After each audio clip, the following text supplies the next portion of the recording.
কে কোথায় কি অবস্থায় আছেন, আল্লাহ যত সবাইকে ভালো রাখে এই দোয়াটাই করি, এই আশাটা করি রয়েছি। আল্লাহ সবার জন্য দোয়া করতেছি, কারণ মেয়ে হয়তো বাইর হইতে পারতেছি না। একটা মেয়ে এমনিতে স্বাভাবিক অবস্থা বাইর হইতে পারে না, পদ্মা কইরা আর বিপদে বোরকা কইরা ভিজা গায়ে বাইর হইলে তো তলে খারাপ মন মানসিকতার মানুষগুলো এখনো বাঁচিয়ে আছে। যেমন আমি দেখতেছিলাম ইদানিং কতটা নিচ মনের মানুষ হইলে এত পরিস্থিতির মধ্যে, যেখানে সবাই প্রতিবন্ধী হোক, এমনি হোক, ভিক্ষুক হোক, অনেক রিক্সাওয়ালা হোক, আবার মন মানসিকতা তাদের অন্যরকম লেভেলে থাকতে হবে। ছোট ছোট বাচ্চা হোক, তারপরে সবাই সবার জায়গা থেকে হেল্প করতেছে দেশের উন্নতির জন্য, সবাই সবার জন্য ইয়ে করতেছে।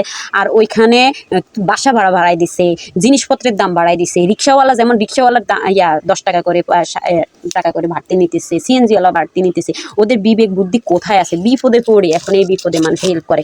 আমি কালকে একটা ভিডিও দেখছিলাম যে নৌকার মধ্যে তারা ত্রাণ দেনালাই মানে দেওয়ার জন্য সাইরোকের দিক গেছিল, কুমিল্লা মনে হয়। কিছু ব্লগার দেখছিলাম, ওরা মাথায় করে ওজন চেঁচাইতে পারতেছে না, যে একটা নৌকা দেখে তারপর নৌকার মধ্যে গেছিল।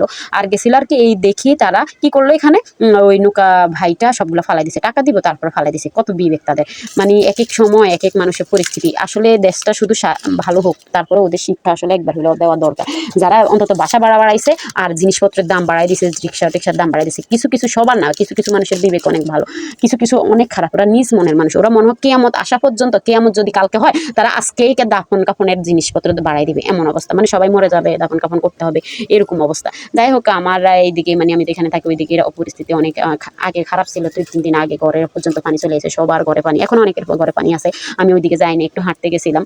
তো সবাই মাছ দেখতেছে, ধরতেছে, আমি তো ধরতে পারিনি, কারণ আমি তো বাইর হই নাই। তো আমি ছোট্ট একটা মাছ পাইছিলাম, ওইটা নিয়ে ছবি তুলছিলাম, দুষ্টামি করছিলাম। তো ওইটা আবার ছেড়েও দিছিলাম, মানে এত ছোট মাছ দিয়ে আমি কী করবো এই জন্যে।